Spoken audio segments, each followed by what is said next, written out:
Assalamualaikum warahmatullahi wabarakatuh. Selamat malam pemirsa, terutama para mahasiswa yang mengambil mata kuliah budidaya kelapa sawit. Kali ini materi yang di awal kita sampaikan adalah mengenai bibit dan pembibitan kelapa sawit. Ini merupakan satu langkah awal menuju keberhasilan dalam budidaya kelapa sawit. Jadi apa-apa saja yang perlu diketahui oleh pekebun dalam hal ini ya mahasiswa, apa saja sih mengenai bibit kelapa sawit. Oke, akan kita share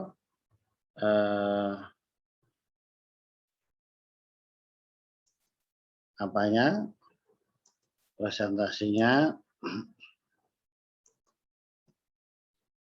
Kita lihat ini ya.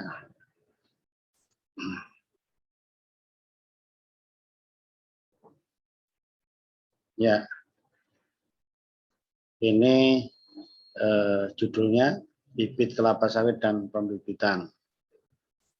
Nah, perlu diketahui bahwa jenis kelapa sawit yang dibudidayakan itu pada prinsipnya ada dua dari segi asalnya.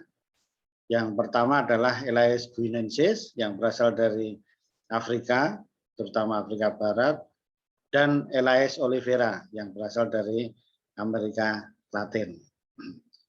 Jadi kebanyakan yang dibudidayakan adalah yang Elaeis guinensis. Nah, ini kita ketahui dulu. Kemudian jenis-jenis kelapa sawit ini berbagai macam. Kalau kita menilik dari sejarah yang dibudidayakan, yang pertama itu adalah kita bedakan berdasarkan tipe cangkangnya atau cell thickness-nya. Yaitu ada yang namanya tipe dura yang cangkangnya tebal, kemudian piscifera yang hampir tidak memiliki cangkang, dan yang perkawinannya atau DP atau yang kita sebut dengan tenera. Jadi bisa dilihat di gambar ini.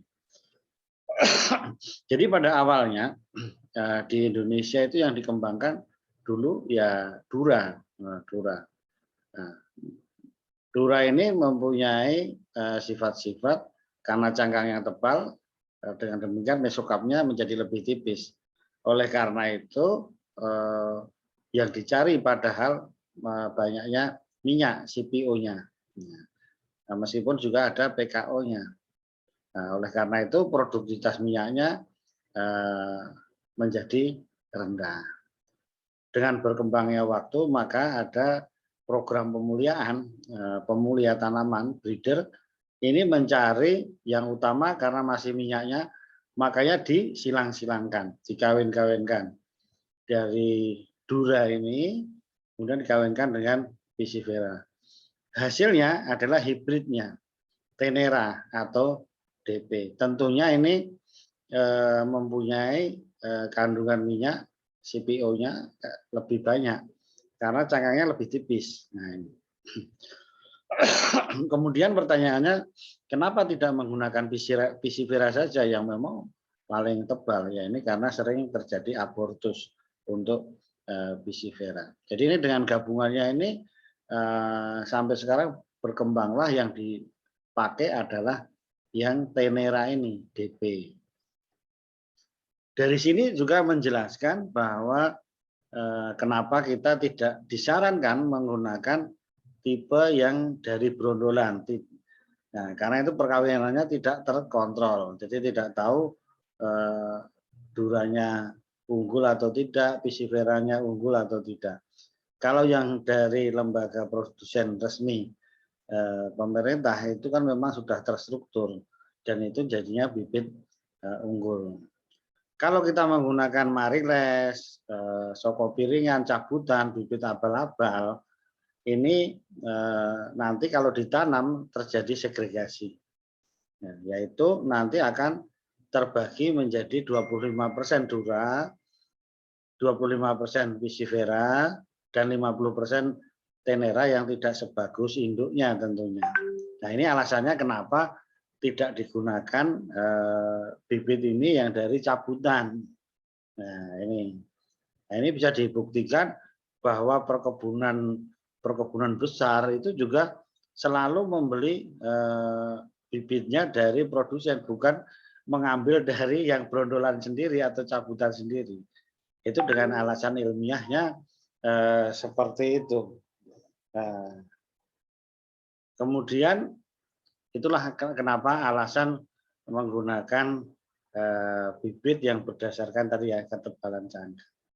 Jadi jenis kelapa sawit dasar yang lain juga sangat banyak. Ada beberapa varietas yang mempunyai keunggulan sendiri-sendiri dari karakter-karakter yang ada. Ini jadi kita sampaikan kalau ini tadi pertama sebenarnya berdasarkan apa asalnya ya, Guinensis dan Olivera. Ini berdasarkan cangkangnya, Dura piscifera tenera. Kemudian yang ini berdasarkan warnanya. Nah, mungkin ini yang kami tampilkan kenapa? Karena yang biasanya yang nigrescent, yang warnanya hitam kemudian lama-lama menjadi merah, kemerahan. Tetapi ada jenis yang lain.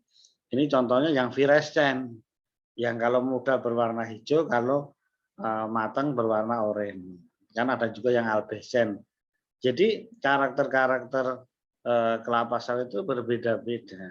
Nah, gitu.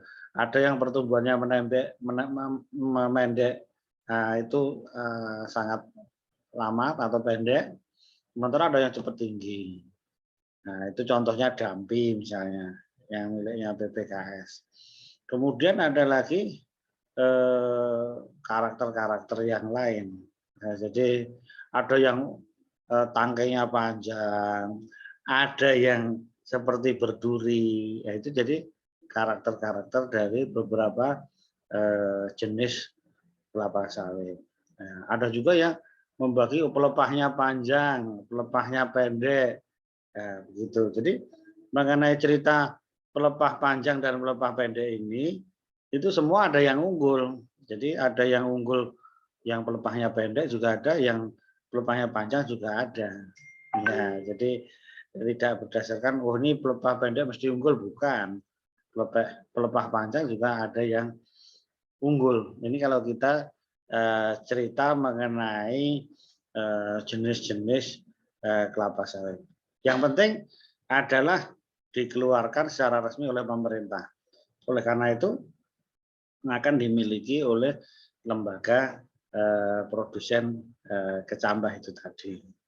Jadi silahkan dipakai yang bibit unggul ini. Jadi itu tadi sudah kami jawab ya. Mengapa harus menggunakan bibit unggul? Karena hibrida. Kalau cabutannya tadi, mari lehes dan sebagainya itu potensinya rendah, hanya 50%-nya. Nah, dan rendemennya juga rendah, kadang hanya 16%, 18%. Nah, di samping itu juga bisa karena cangkangnya tebal merusak pabrik. Inilah beberapa kenapa kita menggunakan bibit unggul. Nah, Pak, ini kalau digunakan untuk bibit unggul, gimana kalau kita habis-habisan kita rawat, kita pupuk? Ya, karena semua itu sudah ada potensinya, ya memang potensinya rendah seperti itu. Nanti malah tambah rugi. Kenapa? Pupuk sekarang mahal, ya memang potensinya sudah tidak tinggi lagi. Jadi kalau cerita bibit kelapa sawit seperti itu. Nah, jadi itu bibit kelapa sawit. Jadi perbanyakannya pun secara persilangan itu ada yang lewat kultur jaringan juga ada sebenarnya. Jadi sekarang ini cerita bibit kelapa sawit, inilah produsen ada 19 sekarang ini. Nah, di belakang ini ya salah satu yang tua itu ya dari kami, dari Pusat Penelitian Kelapa Sawit atau dari PPKS Marihat. Nah, jadi ada 19 ini silakan bisa digunakan sebagai bibit unggul tentunya. Ya. Berikutnya kita masuk di bagaimana kita melakukan pembibitan kelapa sawit. Jadi pembibitan kelapa sawit itu ada 2 tipe. Yang satu adalah single stage atau dalam polybag langsung polybag besar, dan double stage dengan polybag pre-nursery dulu 3 bulan dan main-nursery ke bulan berikutnya. Jadi apa-apa saja yang perlu dilakukan, ini kita bahas sekarang ini. Jadi ini pembibitan yang double stage dengan pre-nursery, gambarnya seperti ini. Jadi sebelum kita melakukan pembibitan, kita harus memilih syarat lokasi pembibitan. Jadi kalau bisa itu ya rata. Rata karena ini akan mempermudah kita bekerja. Nah, dalam hal bekerja maupun nanti dalam pengangkutan. Nah, tentunya dekat dengan sumber air. Ini sangat penting karena harus disiram. Nanti kita sampaikan harus disiram berapa kali sehari, ya kan gitu. Jadi harus 2 kali. Makanya harus dekat dengan sumber air. Kemudian akses jalannya mudah. Nah, jadi kan harus mudah. Dan nanti pada satu saat waktu dipindah ke lapangan juga mudah. Jangan kita sulit, mau bawa pupuk pun sulit, orang mau bekerja sulit tempatnya. Kemudian yang terakhir syaratnya harus aman dari gangguan, baik hama, ternak maupun manusia yang kurang bertanggung jawab ya. Nah ini kita sampaikan tadi ada yang single stage, yang sekali tanam, ya ada yang 2 kali di polybag kecil namanya pre-nursery dan di polybag besar 9 sampai 12 bulan siap tanam namanya main nursery. Jadi ini ada kelebihan dan kelemahannya. Jadi kalau yang single stage itu diharapkan yang pembibitannya sedikit kecil, jadi tidak sibuk pindah-pindah. Jadi kalau diseleksi juga tidak terlalu banyak dan tidak sibuk jadinya. Tetapi kalau pembibitannya banyak itu sebaiknya menggunakan double stage, jadi 2 kali supaya apa? Ada beberapa teknik seleksinya, jadi tidak kerja 2 kali dan akan menghemat biaya. Jadi kebutuhan kecambahnya berapa? Nah, nanti ini tergantung kalau kita pembibitan sendiri, itu kalau populasinya nanti 130 per hektar ya kebutuhan kecambah yang dibeli 130 butir. Kalau 143 ya 200 butir. Ini kan untuk mengantisipasi adanya seleksi di beberapa tahap pembibitan tersebut. Ini tadi keuntungan double stage sudah kami sampaikan. Kemudian dalam pengawasan pemeliharaan, ada waktu untuk mempersiapkan pembibitan utama dan mempermudah seleksi tadi. Nah ini keuntungan dari double stage atau 2 tahap. Kemudian salah satu kunci pembibitan adalah jelas media tanamnya. Jadi kalau media tanam ini ya harus yang topsoil, gembur, dan porositasnya bisa ditambah pasir ya. Nah, kemudian kalau bisa tanahnya ditapis atau diayak. Nah, kemudian ya ukuran karena semakin besar semakin bagus, makanya menggunakan ukuran polybag yang cukup ya. Ya kalau main nursery ya yang 40 kali 50 cm akan bagus, ini akan menyediakan makanannya sampai umur 12 bulan cukup. Nah, tetapi kadang kalau mau dibawa jauh itu menggunakan polybag yang lebih kecil, misalnya yang 30 kali 40 cm. Jadi ini kaitannya media tanam dan polybag. Berikutnya yang akan kita bahas adalah naungan. Ya, jadi ini ada yang menganut mazhab paham, ada yang pakai naungan, ada yang tidak. Nggak masalah sebetulnya, dicoba-coba kan nggak apa-apa. Tapi kan kalau menggunakan naungan ini memang untuk latihan untuk yang pre-nursery ya, yang itu untuk sinar matahari langsung dan nanti waktu tanam tidak rusak waktu penanaman kena tetesan air hujan langsung dan tentunya mengurangi intensitas cahaya matahari. Jadi ini bertahap selama 3 bulan dikurang-kurangi ya naungannya, persentasenya. Ya mungkin kalau 0 sampai 1,5 bulan itu 100%, 1,5 sampai 2,5 bulan 50%, dan mau ketiga sudah mulai dihilangkan naungannya. Ini kalau yang menganut paham pakai naungan. Nah, penanaman kecambah sekarang ya. Sekarang kalau nanam ya jangan terbalik. Ya, yang penting adalah plumula dan radikulanya betul, jangan terlalu dalam, jangan terlalu apa. Jadi yang penting segera setelah menerima kecambah harus cepat ditanam, jangan disimpan-simpan. Nah, kan gitu. Semakin cepat semakin bagus. Jadi itu penanamannya. Selanjutnya ini waktu penanaman tadi. Nah, sudah kami sampaikan. Hulu mula, radikula ke arah bawah, jangan memadatkan tanah terlalu keras, nah, kayak gitu. Jadi ini beberapa teknik penanaman. Ya, ini mudah saja. Kemudian, nah, ini yang penting adalah penyiraman. Nah, di dalam pembibitan ini harus dipenuhi airnya tadi. Itu kira-kira ya 2 kali. Kalau nggak hujan ya. Kalau hujan ya nggak usah. Itu kebutuhannya kan setiap bibit itu 0,1 sampai 0,25 liter setiap penyiraman. Dan selanjutnya perawatan apa lagi? Gulma. Ya, gulma harus kita bersihkan baik yang di dalam polybag maupun di luar polybag. Nanti bisa menyebabkan beberapa masalah. Nah, muncul bibit, muncul hama, muncul penyakit dan sebagainya. Kemudian konsolidasi bibit juga perlu. Jadi asalkan kadang nanamnya tidak betul mereng-mereng, ya itu harus dibetulkan. Terlalu meningkring ini juga harus ditutup lagi. Jadi inilah pemeliharaan di tahap awal ya. Selanjutnya pemupukan. Nah, ini harus dilakukan pemupukan. Kalau di PN ya itu kan bisa kalau kurang ya, itu kalau kurang saja dilakukan pemupukan. Misalnya dengan 2 gram per liter air itu 100 polybag yang kecil itu. Nah, dengan pupuk majemuk tentunya dengan NPK. Kemudian dilakukan pengendalian hama dan penyakit. Nah, ini dari video yang lain detail kami sampaikan bahwa hama yang sering menyerang di pembibitan adalah kumbang malam, apogonia ataupun adiratus yang warnanya coklat. Kemudian ada ulat Spodoptera, ada siput. Yang penting gejalanya adalah lubang-lubang itu. Kemudian pengendaliannya adalah penyemprotannya dilakukan pada maghrib karena ini aktifnya di malam hari, nokturnal. Jadi kalau nyemprotnya di siang hari ya nggak sia-sia gitu. Ini yang penting namanya kumbang malam, nah, yang utama. Kemudian penyakitnya apa? Penyakitnya adalah bercak daun dan antraknosa. Ya, jadi ya, ini sering kalau tidak dikendalikan itu bisa menyebabkan kematian dari bibit kita, sangat merugikan. Nah, dan ini bisa menular karena ini airborne disease, terbawa oleh udara atau angin. Pengendaliannya apa kuncinya?